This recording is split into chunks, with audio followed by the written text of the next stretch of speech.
Chapter 22. Harder, better, faster, stronger. Over the following 12 days, Max and Monica poured every ounce of energy they had into preparing for their return to the mines. Neither of them underestimated the danger now. The Zelmite mines were not simply old tunnels filled with monsters. They were unstable, unpredictable, and watched over by the shadow of a new enemy whose identity remained unknown. Flotsam's warning still lingered in both their minds, even if neither of them liked to say it aloud. They needed to be stronger, they needed to be smarter, and this time they needed to go in properly prepared. Understanding that Monica required space, privacy, and safety, Max invited her to stay at his mansion while they trained. It was a practical decision, but also a kind one. Monica had nowhere else to go in this era, and the mansion gave her a place where she could practice without being crowded, questioned, or treated like a spectacle. For Monica, the change was profound. After so long spent trapped beneath royal duties, meetings, guards, and expectations, the freedom to train on her own terms felt almost unreal. Every morning, she rose early and began with sword drills in the open grounds around the mansion. She repeated the basics until they became instinct again. Footwork, balance, breathing, cuts, thrusts, and defensive turns. Then she moved into more advanced techniques, blending swordplay with acrobatics, until each motion flowed into the next with controlled precision. Her magic received just as much attention. She practiced focusing her energy quickly, casting under pressure, and shifting between offense and support without hesitation. In the mines, she had felt the cost of being out of practice. She had saved Max, but only by the narrowest margin. She refused to let that happen again. While Monica trained her body and magic, Max spent most of his days at Cedric's workshop. The workshop became his second home, though in truth it always had been. It was a place of invention, noise, oil, metal, and possibility. Exactly the kind of environment where Max could think clearly. Surrounded by tools, parts, and half-finished machines, he threw himself into upgrading their equipment with relentless focus. His first priority was his own arsenal. Max began by strengthening his wrench and hammer, rebuilding key components and refining their balance so they could deliver heavier, more reliable blows. He wanted weapons that could withstand the tougher monsters in the mines and still respond quickly in battle. Every adjustment had purpose: better grip, stronger striking force, improved durability, and less wasted movement. Then he turned his attention to the gun gifted to him by Elder Jurak. Max already knew the weapon had potential, but with the resources now available to him and enough time to work without interruption, he pushed that potential far beyond its original form. He modified its internal systems, improved its energy output, and carefully rebuilt its firing mechanism until the Jurak gun had transformed into something far more powerful. The Supernova. It was no longer merely a useful ranged weapon. It had become a formidable laser armament, capable of incapacitating most enemies with only a few well-aimed shots. Against the monsters lurking in the deeper tunnels, that kind of firepower could mean the difference between a controlled fight and a desperate scramble for survival. Once his personal weapons were upgraded, Max turned his attention to the ride pod. The machine had served him well, but the mines had exposed its limits. Its original drum can body was reliable enough for ordinary encounters, but against stronger enemies, it offered too little protection. Max needed something tougher, something that could take a direct hit and keep going. He found the answer in a super alloy strong enough to withstand punishment from the mine's most aggressive creatures. With Cedric's tools and a great deal of careful work, Max crafted a new body for the ride pod, replacing its old frame with reinforced plating that promised far greater resilience in battle. Next came the fuel pod. The existing model worked, but it was inefficient. In a drawn-out expedition, inefficiency could become dangerous. Max searched through the available scrap and eventually found inspiration in an empty vacuum cleaner. To most people, it would have looked like junk. To Max, it was a solution waiting to be rebuilt. With a little ingenuity, he repurposed it into a more efficient fuel pod, improving the ride pod's operating time and giving it better endurance during long fights or extended travel through the mines. Mobility was another problem. The ride pod's old leg configuration made it sturdy, but slow. In the tight, dangerous spaces of the mines, slow movement made it an easy target. Max needed speed, sharper turns, and the ability to reposition quickly when enemies attacked from multiple directions. While searching through Cedric's scrap pile, he spotted a pair of old roller skates. At first, the idea seemed almost ridiculous. Then it became perfect. Max adapted the skates into the ride pod's foot design, creating a system that allowed the machine to glide and shift with far greater agility. What had once lumbered across the battlefield could now dodge, pivot, and reposition with surprising speed. It gave the ride pod a new level of responsiveness, one that could keep Max alive when brute strength was not enough. Finally, he overhauled the ride pod's main weapons. For close quarters combat, Max developed drill arms. The design was practical, brutal, and perfectly suited to the mine environment. In battle, the drills could tear through enemies at close range, delivering heavy damage before they had a chance to recover. Outside combat, they had another purpose: clearing obstructions, boring through weakened rock, and helping them navigate sections of the mine that might otherwise block their progress. Then came the Nova cannons. Gifted by Osmond from the future, the cannons were already advanced beyond most technology in Max's time. But Max was not content to use them as they were. He carefully recalibrated their energy systems, increasing their output and tightening their focus until the beams they produced became stronger, cleaner, and far more destructive.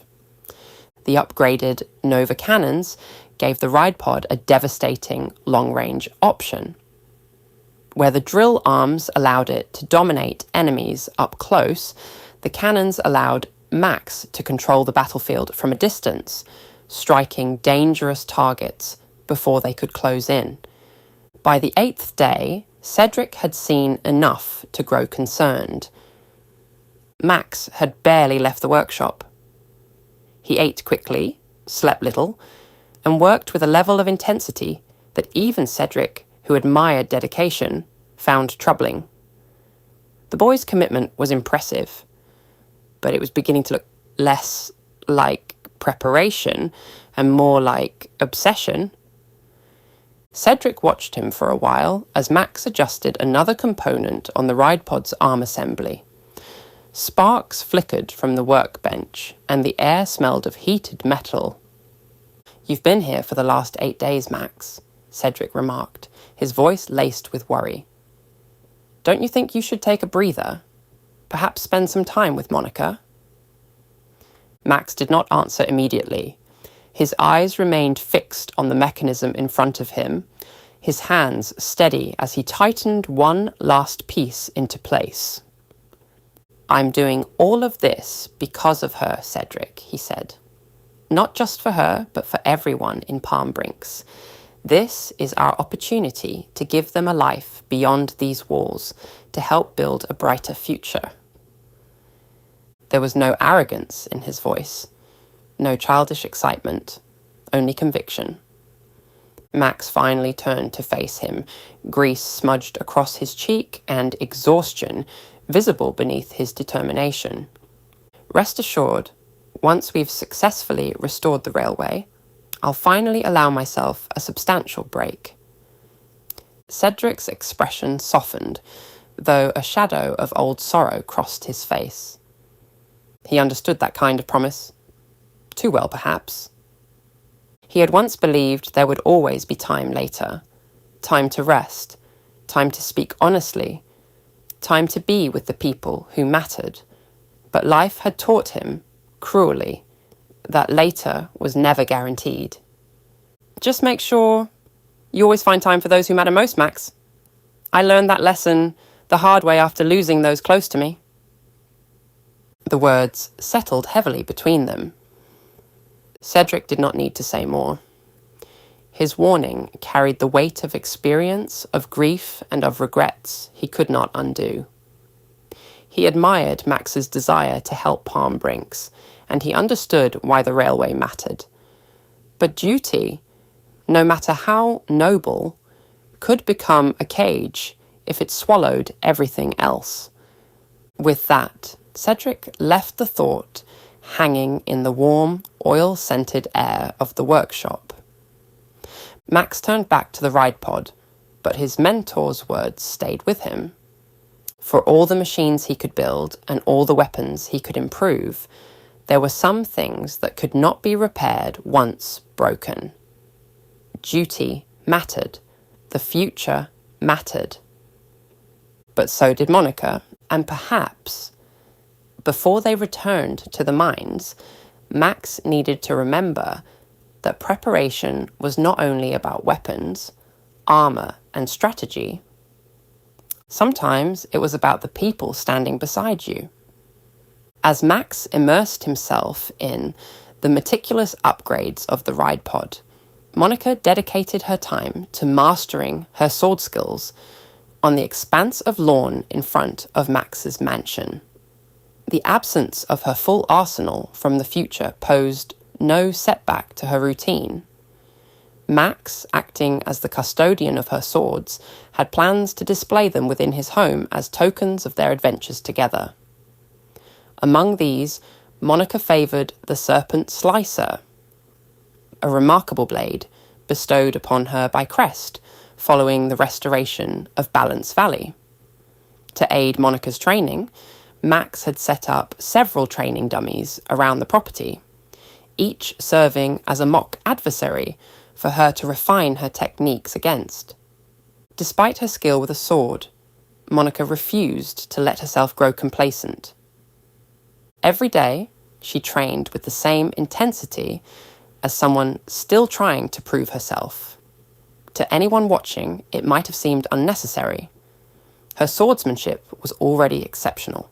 Fast, elegant, and precise, with a natural rhythm that made even difficult techniques appear effortless. Yet Monica knew better than to mistake ability for invincibility. There would always be someone stronger. There would always be an enemy faster, crueler, or more experienced. That belief had kept her alive before, and now it drove her harder than ever. The memory of her encounter with the formidable assassin remained sharp in her mind, not simply as a frightening experience, but as a warning. That opponent had tested her in ways few others had. The possibility of facing them again lingered at the edge of her thoughts, pushing her to refine every movement until hesitation had no room to exist. For Monica, training was not about maintaining what she already knew. It was about surpassing herself. It was about preparing for threats she could name and threats she could not yet imagine. If another assassin came for her, or if Flotsam's mysterious new master revealed himself, she wanted to be ready. Her swordplay was only one part of that preparation. To strengthen her magical abilities, Monica found help from an unexpected source. Adele, Max's loyal housekeeper. Adele had temporarily stepped away from assisting the Furbits in Sindane and had returned to Palm Brinks for a short while. When she learned of Monica's training, she gladly offered to help. It was not merely out of politeness. Adele had not forgotten what Monica had done for Sindane and its people. By helping secure a new home beyond the confines of Palm Brinks, Monica had given the Furbits the chance to rebuild, live freely, and shape a future of their own. Adele had never properly thanked her for that, and this felt like a meaningful way to repay a small part of the debt. Their method of training was unusual, but effective. Rather than having Monica cast at stationary targets, Adele suggested using a skeet thrower, a device usually meant for launching clay discs during shooting practice. It gave Monica moving targets, forcing her to react quickly, judge distance, and channel her magic with precision rather than raw force. They set up the device in an open area near Max's mansion, where there was enough space for the clay discs to fly safely into the sky. Monica stood several paces back, feet planted firmly, one hand raised as she drew magical energy into her palm. The air around her shimmered faintly as she focused. Adele waited beside the skeet thrower, watching for Monica's signal. Monica inhaled slowly. Then she nodded. Adele released the first 3 clay discs. They shot into the air, one after another, spinning against the morning light. Monica's eyes tracked them instantly. She lifted her hand and released a burst of magic. The first disc shattered. She pivoted and fired again. The second burst apart into fragments. The third began to drop, but Monica adjusted quickly, sending another precise strike after it. The spell clipped the disc cleanly, breaking it before it could fall. The pieces rained down harmlessly across the grass. Adele clapped her hands together, unable to hide her delight. "Ah, merveilleux, Lady Monica," she exclaimed, her voice graced with a delightful French accent, cheering on the precision with which Monica had decimated the clay discs. Her words were drenched in authentic approval, mixed with a dash of pride for sharing in such a momentous feat. Master Max, he would surely be impressed if he were here to see this. Monica lowered her hand, a faint smile touching her lips. She appreciated the praise, though part of her wished Max had been there to see it too. But she knew exactly where he was, most likely buried in machinery, tools, and blueprints at Cedric's workshop. "Max has his reasons for not being here, Adele," Monica replied. "Understanding the sacrifices and choices that come with their mission, we're determined to ensure that these people can finally live freely outside the town's confines and truly rebuild society." Adele nodded, her optimism brightening her expression. "A commendable goal, my lady. Expanding the railway line would greatly aid in my future business plans." Monica tilted her head, curiosity immediately catching. Future business plans? She had known Adele as Max's diligent housekeeper, but there was clearly more to her ambitions than household duties. Monica asked what she meant, and Adele's face lit up with enthusiasm. She explained that she had been working closely with the Furbits in Sindain on the idea of opening a tailoring store.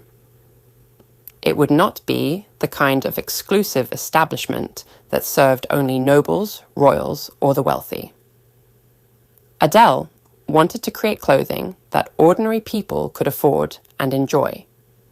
Well-made, attractive garments designed for real lives rather than stiff ceremonies. The idea appealed to Monica more than she expected. Adele spoke with pride about practical fabrics, comfortable cuts, and styles that reflected individual personality rather than social rank.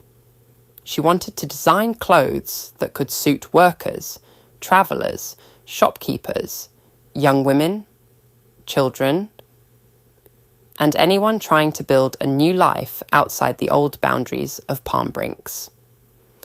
To Monica, the contrast was striking. So much of her own wardrobe had once been chosen for her. Royal gowns, formal dresses, heavy fabrics, stiff collars, clothes designed to display status rather than provide comfort. Outfits that reminded her she belonged to the throne before she belonged to herself. Adele's vision sounded entirely different. It sounded free. Encouraged by Monica's interest, Adele clasped her hands together and made a proposal. "Would you, my lady, be interested in being a model for my designs?" she asked. Monica paused. At first, the idea surprised her. She had been dressed and displayed as royalty for most of her life, and the thought of modelling clothes might once have made her bristle. But this was not the same. Adele was not asking her to be a symbol of power, bloodline, or duty. She was asking her to help represent clothing made for ordinary people, clothing designed for movement, comfort, personality, and daily life. The thought stirred something warm in her. For years, Monica had disliked the stiff, formal garments expected of her. They had made her feel trapped, watched, and managed. But wearing something designed for the lives people actually lived, something practical, expressive, and free from royal expectation, felt different. It felt like another small step away from the crown, and perhaps another step towards the life she had chosen for herself. As the day faded into evening, the last golden light of the sun spilled across Palm Brinks, warming the rooftops, the mansion windows, and the quiet paths leading through the town. The air had begun to cool, carrying with it the calm hush that settled after a long day's work. Monica stood outside the mansion with Adele, finishing the last of her training for the evening. Her breathing was steady but deep, her body aching pleasantly from hours of sword drills, magic practice, and acrobatic exercises. It was the kind of exhaustion she welcomed, earned through discipline, not imposed by duty. Then she saw Max making his way back from Cedric's workshop. At once, her attention shifted. Monica handed her sword to Adele with a grateful nod and hurried towards him, the movement so natural now that she barely thought about it. Over the past 12 days, this had become their quiet ritual. After spending the day apart, Max buried in tools, metal and machinery, Monica pushing herself through training, they would meet again outside the mansion, and Monica would greet him with a warm embrace. Every time it caught Max off guard. This evening was no different. As she reached him, Monica wrapped her arms around him and held him close. Max stiffened for a brief second, surprised as always, before relaxing into it. He still was not used to how openly affectionate she had become since returning to his time. He had his own theory about it. Monica had spoken to him about the loneliness of her life as queen, the endless meetings, the guards, the formalities, the suffocating distance between herself and everyone around her. Max assumed her affection came from that. Perhaps after all those years of isolation, she simply needed the comfort of someone familiar, someone who knew her as Monica rather than as a princess, a ruler, or a symbol of a kingdom. There was truth in that. But it was not the whole truth. Monica's hugs came from somewhere deeper, somewhere she could not bring herself to explain. Each embrace was an unspoken expression of relief. Max was alive. He was still here. She had saved him from the fate that should have claimed him in the mines. And every time she held him, she was reminded of how fragile that victory truly was. She did not tell him that. She feared the knowledge would weigh on him, make him hesitate, or damage the confidence that made him so brave in the first place. So she kept the truth, locked inside, and let her affection speak in its place. Max pulled back slightly, his expression bright with determination despite the tiredness in his face. "I believe I am prepared to confront what lies within those minds, Monica," Max announced, his expression radiating unwavering determination. Monica studied him carefully. There was a new steadiness in him now, not the reckless certainty he'd carried before, but something more grounded. He had trained, prepared, and thought seriously about what waited for them. That mattered. "Truly, if you are ready, then so am I," Monica responded, mirroring his resolve. She asked when he intended to return to the mines. Max told her they would go back the following day. The answer sent a strange mixture of excitement and unease through her. They had spent nearly 2 weeks preparing for this moment, strengthening themselves, improving their equipment, and planning more carefully than before. The Zelmite ore was still waiting beyond the giant door, and Palm Brinks still needed the railway restored. Yet Monica could not completely quiet the worry inside her. She had changed history once already. Max had survived the death that had once claimed him. But what if fate did not surrender so easily? What if saving him from one danger merely placed him on a different path towards another? As night settled over Palm Brinks, Max and Monica went indoors, both aware that tomorrow would demand everything from them. They agreed to rest early, knowing there was no sense facing the mines, exhausted. Max retired to his room, while Monica accompanied Adele to the servants' quarters. The mansion grew quiet around them, its halls dimly lit and peaceful. But sleep did not come to Monica immediately.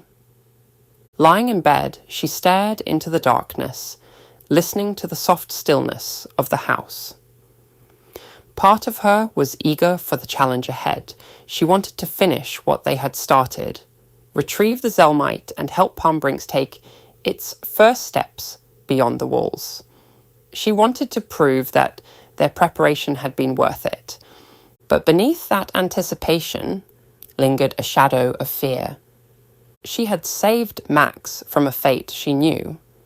Now she had to protect him from all the dangers she did not.